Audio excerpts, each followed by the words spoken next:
we are back on the build phase. I'm your host, Mr. Ben, and today we are going to be talking about the 2020 board game Kitara. This game has lived on my friend John's shelf of shame for the last couple of years, but about a week ago we got it out, and I have subsequently played 2, 3, and 4 player game modes in this game. There is a lot to love here. This video is not intended to be a how to play, but I want to be able to talk about the strategy, and that requires dissecting some of the game mechanics. So I am going to start off by giving kind of a brief overview on how the game works. This is not going to cover every potential question that you may encounter while playing the game. I'm sure there's other how to play videos out there, but also the first positive thing I want to say is this rulebook is actually quite good. The rulebook is not long. It consists of 8 pages here? Yeah, exactly 8 pages. And the front and back pages aren't even really rules. So to explain the entire game over the course of basically 6 pages, I think is a credit to both how this rulebook is written, but also the elegance of these game mechanics. So when players play this game, you are going to choose between one of 4 different factions. And these are going to be represented by this card, as well as some miniatures that you're going to play out to the board as the game progresses. Now, each of these cards looks really cool. One of my eventual criticisms is that's about all these cards do. These are essentially your player reminder cards. They have the structure of the turn on this side and then a little bit of breakdown of what each thing can do. This is essentially all of the game rules on one card. Now there's a little bit more depth in the rule book, of course, but that's basically what these cards function as.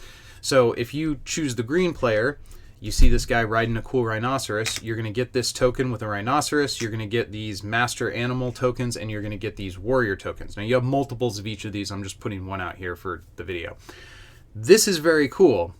If you choose the red team, however, which you can see here riding a lion, their warriors are still riding rhinoceroses.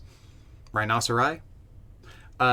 This is one of my criticisms of the game, which I guess I'll kind of dive into right here. They spend some time on the back here talking a lot about the fantasy setting where the game is based. I also read the designer diary where Eric Vogel goes into some detail about choosing to set the game in the maybe real, maybe fictitious Kitara Empire, also known as the Cheswi Empire. And really kind of leaning into spending this whole section on the back of the book here talking about the real world, ancient historical elements that went into this game. All of that's very cool, but when you're playing the game, all the characters look the same. Each type of figure does more or less one thing, and there really isn't a lot of theme to it. There's these cards on the back have cool artwork, which I cannot complain about the artwork at all. I like the theming, I like the art in this game a great deal.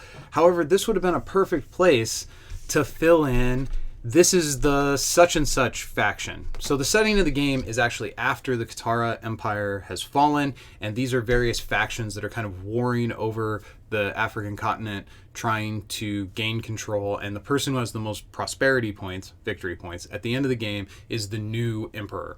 So the fact that this is set after the fall of the Kitara Empire is represented in-game by these ruins. So you've got your savanna, and then you have ruins, which are the 2 types of terrain. You can't move through the water. If you have one of the master animal characters in a ruin at the end of your turn, that's one of the scoring mechanisms. So that's something to consider. This is the 2-player board. I'm going to talk about the player boards here in a second. The basic flow of the game is each turn you start with 1 card in your kingdom, and then each subsequent turn you are able to pick 1 card out of the display. If you've played Legendary, if you've played any card like deck building style game where there is a series of cards that you get to choose from, you get the kind of idea of what's going on here.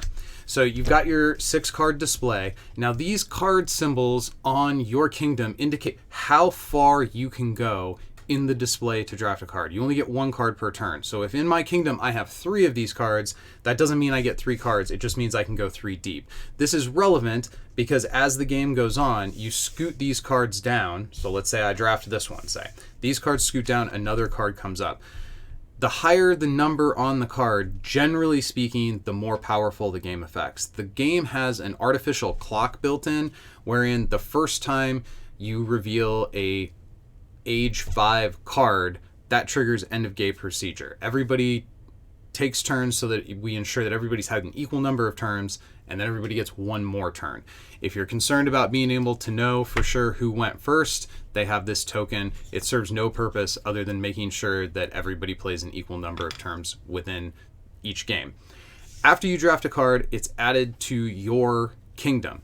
Now, each of these symbols on the cards is active all the time and has a static effect, except for the row that has the figures on it. Now, in my opinion, having a static effect listed, having a one-time effect listed, and then having the rest of the static effects listed down the card is not the clearest way to represent that rule. But again, the rules are so simple, we caught on to this relatively quickly. So after you draft your card, you are able to recruit whatever number of units is pictured on the card, and you have to put them in a location where you already have a unit. And that doesn't change throughout the whole game. Combat in this game is going to feel a little familiar in that if I have 2 units in a space and someone else has 1 unit in a space, I say I'm going to declare an attack, I move my 2 units, and that unit is forced to retreat. Every person I've explained this game to at this moment goes, oh, just like Risk. The difference is there's no dice rolling, there's no chance for the attacker to fail. Attacks always succeed provided they have at least 1 more unit than the number of units the defending character has. You cannot declare an attack against a player's final space that they control, which means there's no player elimination in this game, and there's no unit removal. Once something is on the board, it stays on the board for the rest of the game. This is one of the strategies for collecting the most prosperity points, is by being very aggressive. Another potential strategy would be leaning into these master animals and trying to make sure that you have these point generators on a ruin, on as many ruins as possible at the end of each of your turns. So that's the 2-player board. After you recruit your guys, then you have the ability to move and declare attacks and push things around the board. This goes very quickly most of the time. The number of movements you're allowed is dictated by these double arrow symbols on the cards in your kingdom, and you're given, again, a handy tracker to keep track. So when you declare your first move, you put this here. When you declare your second move, you put this here, and so on until you have no arrows left in your kingdom. At that point, your turn is essentially done. You can't do anything else. At the end of your turn, you look at the number of cards in your kingdom. For this example here, I have 4, and I would need to have 4 Savannah spaces that have at least 1 warrior in them. If I do not, then I have to discard cards from my kingdom down to the number of Savannah spaces where I control warriors. Ruin spaces do not count for this. Master animals do not count for this. You have to have warriors. So to break down the 3 different unit types, the warriors essentially allow you to have a bigger kingdom. They let you feed your kingdom as long as they are spread out across different Savannah spaces. Master animals only generate points at the end of your turn, and only if they're on a ruin. Having 2 of them in the same ruin does not generate any additional points, it's just 2.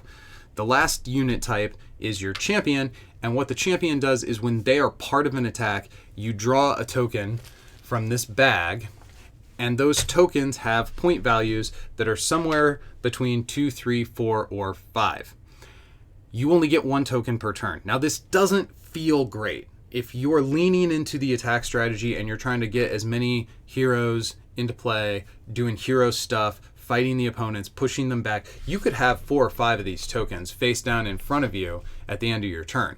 When your turn concludes, you look at all of the tokens, you decide which one you're going to keep, and you put that one on your card. Now, this is a hidden score. Nobody's going to be able to see this, but essentially what you're doing if you lean into the champion strategy is you're trying to fish for 5s.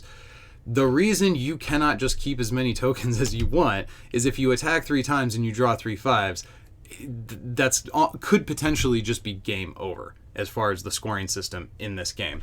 Which brings me to the scoring system in this game.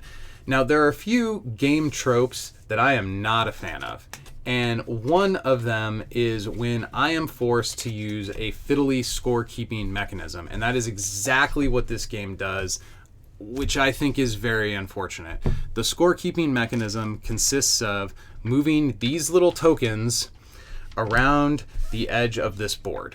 And the likelihood that somebody's going to reach to move a troop or something and bump your score token is extremely high, of course. The likelihood, maybe they don't even bump your score token and they just move the board.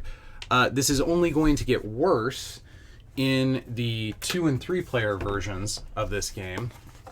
I'm sorry, 3 and 4. You can see here this board indicates that it is set up for 3 players, and if we flip it over, this is the board space where you would play with 4 players. Now, the only real difference between these boards is the total number of spaces. So more players, you need more territory to fight over to make the game a little bit more engaging, a little bit more strategic. I like this a lot.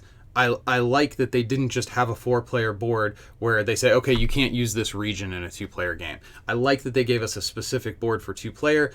It makes everything feel very cohesive. This is a design point that I wish more games did, instead of just saying, oh, well, if you're going to play 3 players instead of 4, then just don't use part of this or don't use part of the deck, which there is a mechanic that you have to employ in order to play at 2 players to make the game end when they want the game to end, which having to discard an extra card, it works. It definitely works. I'm glad they did it that way rather than not doing 2-player. If you reach a point where you have gone all the way around the board and you've hit the 60-point marker, each team has one of these tokens, which is 60 points, and if you flip it over, it could be worth 40. So it's a way to keep track of how many points you totally have. None of the games that I have played have necessarily needed those scorekeeping tokens except at the very, very end. So my first kind of big criticism is the scorekeep. Like, give me a separate card, maybe a layered cardboard thing that has a divot that these scorekeeping tokens can fit into as we move them around. You score points by getting the champion tokens or by having master animals, horribly named, in the ruins at the end of turn, or if you have cards in your kingdom that have this circle symbol, you get prosperity points at the end of your turn. These are the only 3 ways to score prosperity points. So each turn of the game is going to consist of drafting a card, recruiting some guys if the card allows for it, like these do, moving around up to your movement. You don't have to take every movement if you don't want to. And then finally a scoring phase at the end. And you do this again and again. Every turn we pull a card off the top of the deck until eventually we flip a card off the top of the deck that has a 5, and that triggers end of game procedure. So that is the entirety of the game. The recommended way to play this is to start with this blue deck. Another one of my criticisms is that the basic mode and the advanced mode look very similar, especially if you've never seen the game components before. These cards have the same card back, and it's just these color embellishments around the edges that let you know that this is the advanced game mode. Now, that being said, I don't think it's that big of a deal, because the only difference with the advanced game mode is the addition of 1 extra symbol, and all this symbol means is you don't have to have a warrior on a savannah to keep this card in your kingdom. I see no reason to ever go back to playing the blue cards ever again. I'm only going to play with the red cards from henceforth. I really like how fast this game plays. Once the first couple turns are going to be a little grindy if there's someone who hasn't played it before, but once you grasp it flows so smooth. Turns go really fast. Game concludes pretty quickly. The scoring, while it's a little awkward to keep track of it, you could easily use a life counter app that I've used for playing card games for years. All in all, the gameplay experience here is great, and all of my criticisms pretty much fall into the same bucket, which is I just wish it was a little better. This game is somewhere between $25 and $40, depending upon where you shop. I think about $30 is a typical price point. And at that price point, you probably feel okay. If you paid $40 for this, I feel like these miniatures are too small. The fact that all the champions are the same, regardless of which faction you choose, is a little disappointing. I feel like there wasn't enough theme in the game. It's got this awesome, beautiful coat of paint, but once you actually start playing, there's no story whatsoever. This is touched on a little bit in the designer diary as to why they did it that way, and it was a choice. Even having read the reasoning behind that choice, I think it's a little bit of a miss. I would have liked to have maybe one champion who has a name, a story about the faction that I'm playing as. Particularly for a game that spends so much time on the back of the instruction book, really talking about the real world historical contact points between this game, and it just, I didn't feel enough of it in the game. All of that being said, I think this is an excellent game particularly for introducing people who are maybe not hardcore gamers. You can see here on the game box kind of above my screen there that this says a 40-minute playtime. I suspect a 40-minute playtime is only going to happen in 4-player mode, and only if you have some serious try-hard players. The first game that I played, where John and I were both learning how to play it, I think lasted less than 20 minutes. And that involved going to the rule book a bunch of times, making mistakes, and having to back things up. So this game does play very, very fast. There is no solo mode, as you can see on the box that I have there. It's 2 to 4. I think that's fine.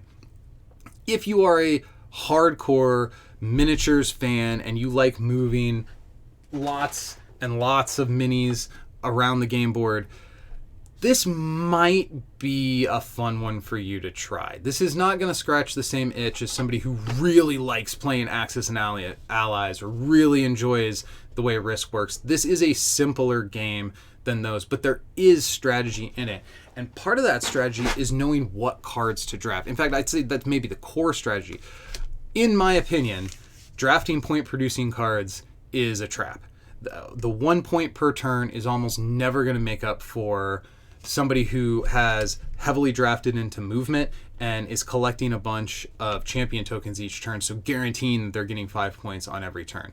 My favorite strategy in this game is trying to create a team that consists mostly of master animals and champions, and just trying to push everybody else off of where they want to be. Often, what will happen is players will end up very spread out, because if you have a kingdom that consists of 5 cards, you're going to need to put warriors in at least 5 different spaces. Now, you can accomplish this by putting 1 warrior in each of those spaces, but if you do that and you create this string of 1 warrior territories, then when I come in with my big blue army here, I can go take this one, move this guy, I can take this one, move this guy, and I can essentially fish for those 5 point tokens very efficiently. Being able to, players are going to be leaving their master animals behind in the ruin spaces, because that's another way that they score points. So being able to have an army that's consisting largely of master animals and champions means as you're taking these units over, you can drop your master animals behind, and if you plan your attack path correctly, as your opponent retreats to the next nearest space, you can force them to split their forces, and therefore, if you're not being careful, you can end up with your opponent retreating so many things to the same space that you can't attack anymore. It will stop your advance, which is a cool game mechanic. I like that happens. So a super aggressive player who's just trying to attack every time can and will end up in trouble. Now, with regard to the master animals, this cheetah centaur is created for this game. The artist, there are depictions of human animal hybrids within ancient African folklore, but this specific version of a human animal hybrid is not something that was present, that they didn't take out of the myth of Kitara, or the story of Kitara. They created it for the game. I do think this looks incredibly cool. However, this is not translated to this. It just doesn't work for me. I also don't really understand the point of making any of this fantasy based. Like, why? This could have just been a scholar token. So you have a scholar who's at the ruins, who's doing research, and that's how you're scoring prosperity points because of intellectual pursuit. Why does it need to be a centaur? What? I don't understand really what the injection of the fantasy elements added to this game, other than maybe it looks awfully cool to see somebody riding a giant warthog or a giant rhinoceros or a giant lion. So that is a little bit of a theme miss for me personally, but the gameplay more than makes up for it. Now, this is not going to become your go-to game. This is not going to replace any of the hardcore war games that you may have in your collection. But if you're looking for a game where you get the fun of moving a bunch of miniatures and a bunch of armies around, and you will get the majority of these figures out of the box and into play during most games, because you're going to be recruiting a lot of characters. And having these armies and the strategic choices of how do I force my opponent to retreat, how do I make sure that once they retreat it doesn't mess up my future attacks, I think that there is a lot of fun puzzles to solve there, but you're solving them at sort of a entry-level, casual-friendly game level. This is not so mechanically heavy that it's going to keep if you want to play Twilight Imperium, this is not the game for you. But if you are a fan of those types of games and you have somebody in your family or your friend group who's maybe not in the board game space, this could potentially be, maybe not the first game you introduce them to, but a very early stepping stone to transition someone from being I play Monopoly type of board gamer into somebody who's more fully integrated into the hobby. And it's fun. You know, there are some games that you play with casual board game players and you're playing it for them. You're almost doing them a favor, and there's not a lot in it for a more hardcore or a more advanced board game hobbyist. I don't think that's the case here. I think having to figure out what units you're going to draft, how much movement you have, even if you want to go on the attack plan, you still have to preserve your kingdom by leaving behind warriors in various savannah spaces. This creates weird situations where you have to attack and then use another movement to move some guys back.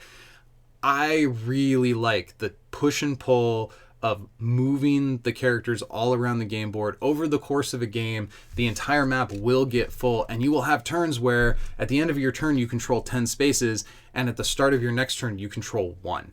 And the flow of it is really fun because you're never out of it. It's not like Risk where your troops are being removed as the game is being played. Your troops are static on the board, so you can always punch back. And the complete lack of focus on combat mechanics. It's very simple. If I have 3 units and you have 2, I can attack you. If you have 4 units in a space, I need 5 or more to be able to attack it. It's very, very basic combat to the point where you almost don't even call it combat. I think it works for this game.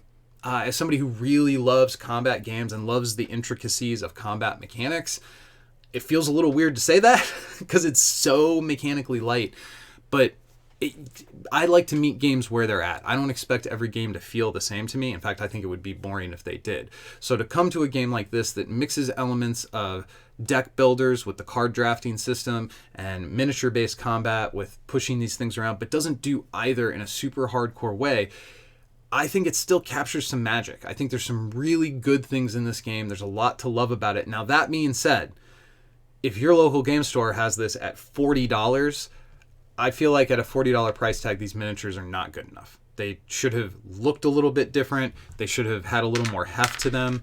They feel kind of chintzy. I don't know if you can see it on the camera there, but the paint job doesn't necessarily, it's not necessarily taken well by all of these. I think they're wooden. They're a little small. They're a little generic. That's probably my biggest criticism with the game, other than the lack of fully committing to the theme. And you'll notice neither of those criticisms have anything to do with game mechanics or play experience. So overall, this game gets a big thumbs up from me, with the caveat that there's a few things I wish they would have done a little bit better. But if the biggest critique I offer of a game is, hey, I really like this, I just wish they would have done the same thing slightly better, that's almost not a criticism. Like, oh, I love these minis, I just wish they were bigger. That's not a criticism. Like, I really enjoyed that. I would like some more, please. Overall, that is, again, a big thumbs up on this game from me. We'll see you next time.